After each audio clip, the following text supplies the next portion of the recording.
Hey everybody, Dustin here from Backcountry Cuisine, and today we're making an ultralight oven for backpacking. I know.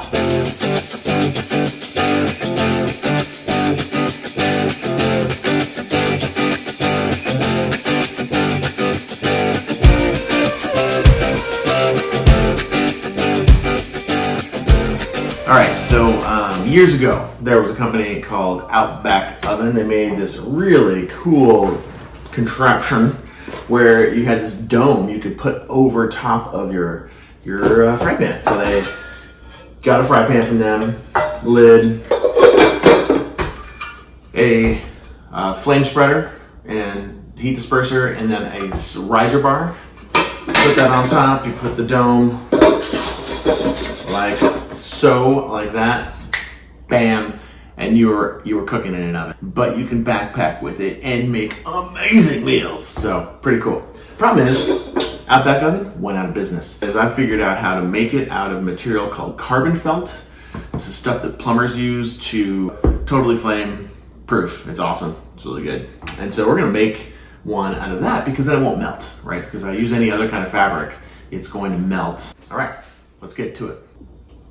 So the first thing you need to do is to make the heat spreader and the riser bar. And you got a couple options actually for that. First one is to just make a heat spreader. It does pretty good. So if you do this, you just put your pan right on top of the heat spreader, and that will slow the transfer of heat, keep you from burning the bottom of your baked good before the top is cooked. Because that's the problem, is that usually you don't have enough heat up on top to bake the food, the cake or whatever, before the bottom is burnt. What I've made before is one of these, and this comes from a can of Nido. And so I get the large can of powdered milk, Nido, whole fat milk, and this is great. It's great stuff. You can use it in all kinds of recipes at home and on the trail. I use it for all kinds of sauces and thickeners and soups and all kinds of things. So this is a great product. And then when it's all empty, you've got a great lid here at the bottom. I do strongly recommend that you get one of those safety can openers where they don't create the jagged edges on them. Well, it does a couple things. One, it allows you to have this little lip on here, so you get a little more rigidity, but you also get something that kind of holds in place a little better, and it doesn't, obviously not going to cut you. You don't want to have this in your backpack cutting through your back or your fingers as you go in to dig in for something. You can use a regular can opener, but you're going to have to sand the edges and smooth them out, and then it'll be a little more wobbly because it doesn't have this ridge that keeps it a little bit stiffer. So up to you. I think this on Amazon was something like 13 bucks, 14 bucks, something like that. So there's a couple different versions out there. Take that, take off your lid. Bam, there we go. Now I have my flame spreader. So that's all that takes. That part, done. Next, to make the riser part, easiest thing to do is to get some little bolts. Tiny little bolts. I got number 6 1/2-inch bolts, and make sure you get the nuts and the bolts, and you just drill a hole, 3 holes. Tripods are always going to be stable. If you do 4, then you might have some unevenness or tippiness to it. So 3 works great.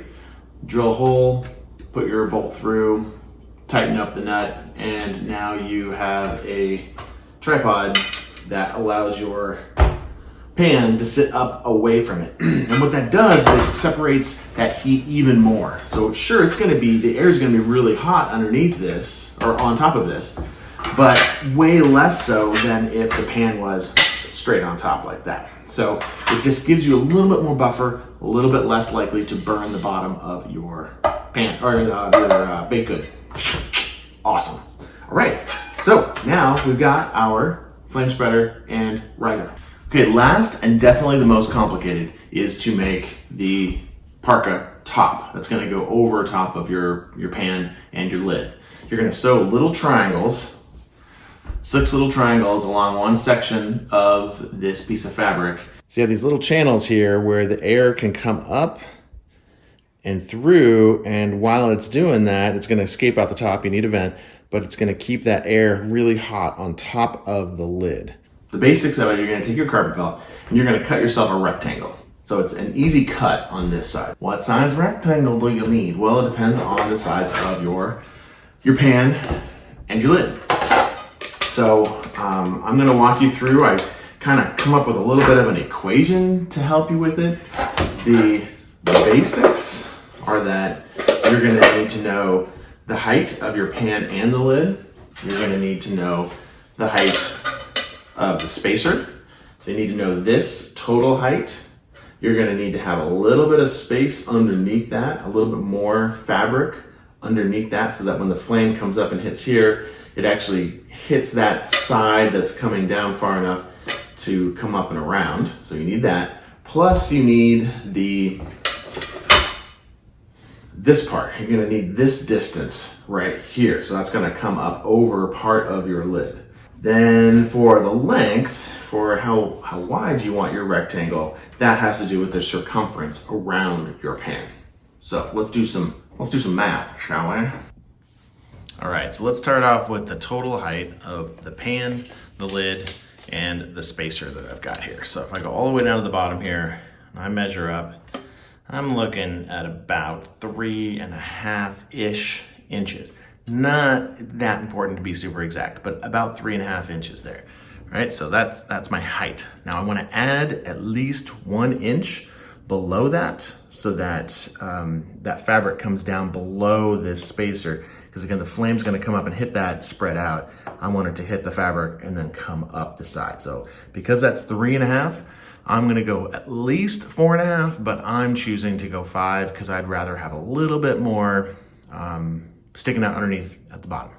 So 5 inches for my height on this part of it.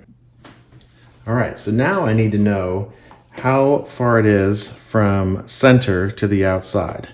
And so I'm just gonna, again, use the edge, and I wanna go all the way to the edge of my lid, not the pan. You wanna use the lid, because usually the lid will stick out a little bit more than the pan does. So I'm gonna, in fact, this one's kind of wonky because it's a pie pan lid. I'm gonna look for kind of ish the widest I've got. And I'm looking at about 4.5 inches into that center point. And I want to have a little gap up on top here. I want to have the hole. All right, I want to have this hole, vent hole up at the top. And I'd like that vent hole to be about 2 inches, approximately 2 inches.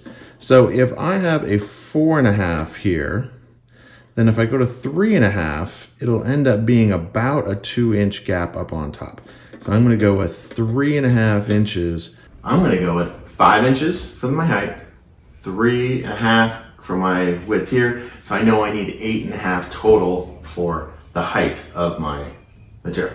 Let's figure out the circumference here. A couple ways to do it. If you have a fabric tape, you can wrap the fabric around that. If you have a piece of string, you can put your string around. Really hard to do. You can also roll it, and you can just roll it. Didn't actually need my pan in there. Gets me about 29 inches all the way around. That's not bad. And the other way to do it is to do a diameter, 8 3/4, so 8.75, and then multiply that by 3.14 by pi. That'll get you the circumference. See, I've told you we're doing math. Nice. And I get 27.5. All right, so 27.5.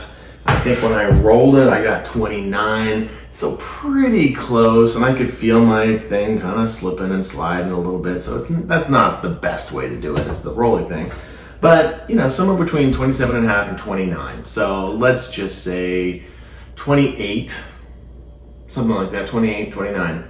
But here's the key part. You don't want it tight around the edges here. You want space on either side. You want to have air that can flow through it. And at some point, you've got to sew the ends together. So you're going to take that rectangle and you're going to wrap it around, you have to sew it. So you need seam allowance on here too. So if I say 28, I need to add at least a 1/2 inch for my seam for when I sew this up. So I'm talking about at least 28 inches, at least for that seam allowance. Then I want some gappage. And what I basically found is if you add 10% of the width of that circumference, 10% of that circumference, that seems to give you enough gap. If you've got a smaller pot, you're not going to need as much extra. So I can't just say use 2 inches or use 3 inches. It's kind of a percentage based on how big the pan is or the pot is. So in this case, because this is 28 and a half, let's call it 28, something like that, I'm looking at 2.8 inches extra because that's 10% of 28 and a half-ish. And so I'm not going to do 2.8. I could do 2 3/4 extra inches, or I could just do 3 inches.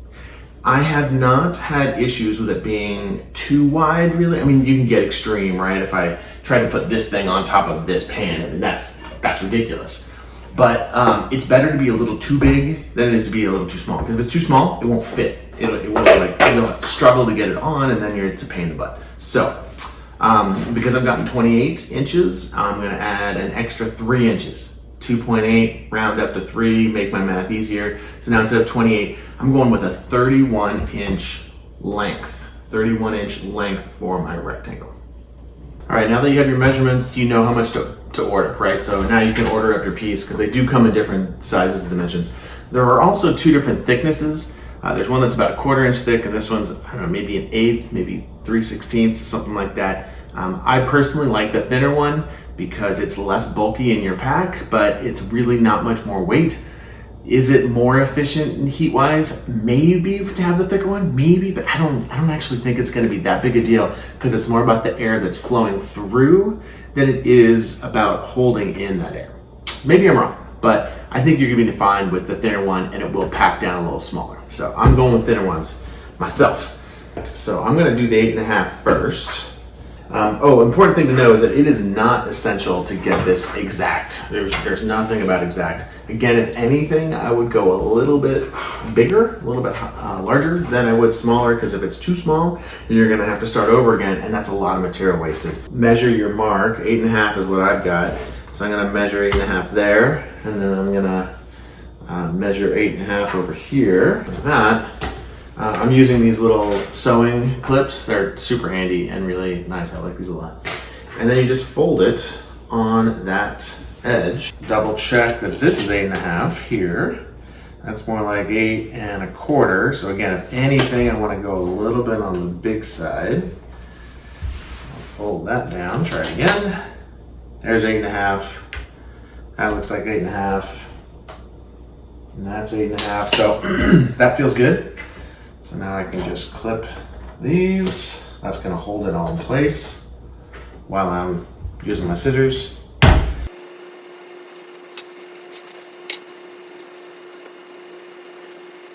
Okay, got my 8.5 tall. Now I'm going to cut it to 31 wide.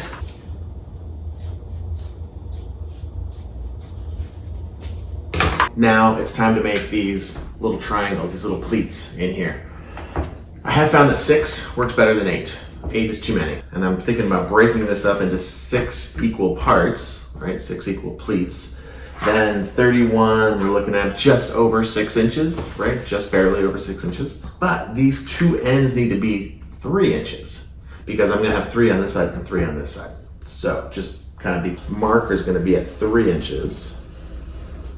And then my next one will be at 9 because I'm going 3 plus 6. 1. And when you look at it, each of these should be, just do a quick visual inspection, make sure, because one time I did this, I was off by 1 inch just because I wasn't adding correctly. So just visually double check that these look about right in terms of spacing, and that these 2 at the end should be pretty close. Now for me, this end over here is just a little bit long. Totally fine. This does not have to be perfect in any regard at all. So I said I wanted 5 inches here and 3.5 here, which is what I want. So that's going to be my point to mark here. I say, okay, that's 5 inches right there, approximately 3.5 inches there. Fold it on that, and then I'm going to measure up 5 inches. All right, so that's where I'm gonna go to.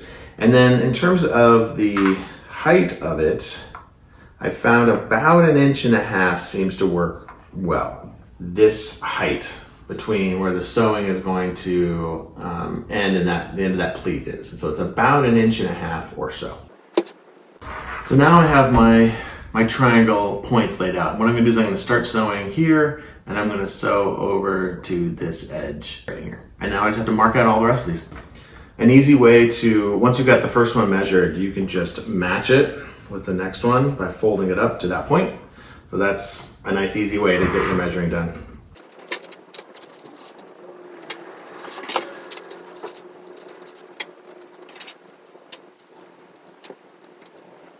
Okay, so now we've got all those. Same as we did before, I can just make sure these are all lined up evenly at the bottom here, and then I can just go through and create a series of clips this way.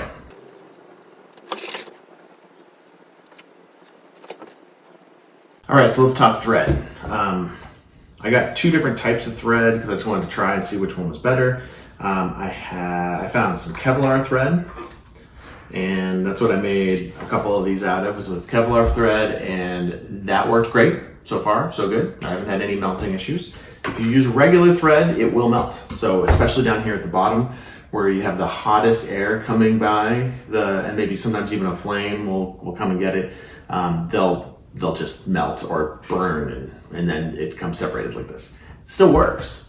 And if you wanted to, you could just resew it every once in a while, but I wanted to use something that would actually last, so I don't have to keep resewing. But I have cooked with this, even with this thing separated, it still works. And the rest of it doesn't seem to be burning through. So that's kind of cool. And I probably made, I don't know, 6 breads or something like that with one of these. So, something to think about. This Kevlar is really expensive. This was $10 for this amount. It's 50 yards, so that's a lot of material, a lot of thread. You could certainly make several of these, so you don't need that much. And then I found the other one was Nomex, Nomex, and this is a tiny little bobbin of Nomex thread. This Nomex thread is quite a bit less. I actually don't know how many, probably maybe 5 or 6 yards, maybe. And but it was like $5, so it's cheaper, but it's supposedly better. I haven't actually tried it. This is gonna be my first one. I'm gonna use the Nomex thread on this and see how it goes. But it's pretty spendy for just such a small amount of thread. But if you're only making one of these, maybe that's the way to go. So Nomex thread, I've heard works great. I have not tried it personally, but Kevlar thread I know works. Okay, so you're gonna want to get about 2.5 to 3 feet of a piece of thread for this just one little piece here. 2 is probably fine, but it might be a little short. So 2.5, 3, something like that.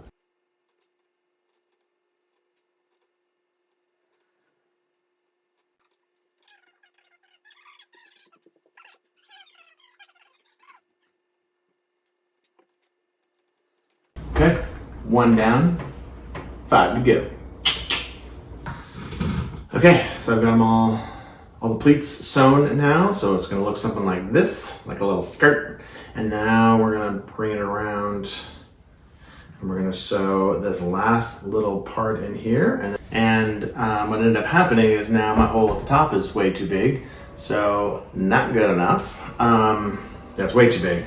It'll work, but it's not ideal. So what I'm gonna do now is I'm just gonna take in a little bit of material at halfway between each one, just a little bit, and get that hole to just close up a little bit around the top. That's what I'm gonna do.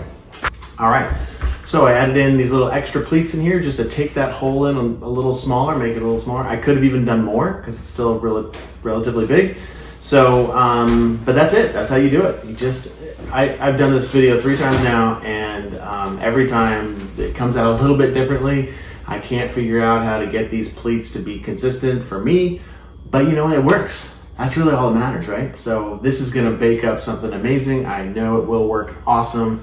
So as long as you've got those little pleats so that the air can go up through those channels and heat up the top of the lid and on your pan, that's all that matters. So check it out, try it out, let me know how it goes. If you have any questions, put a comment down in the comment box. So take care, everybody, and eat well.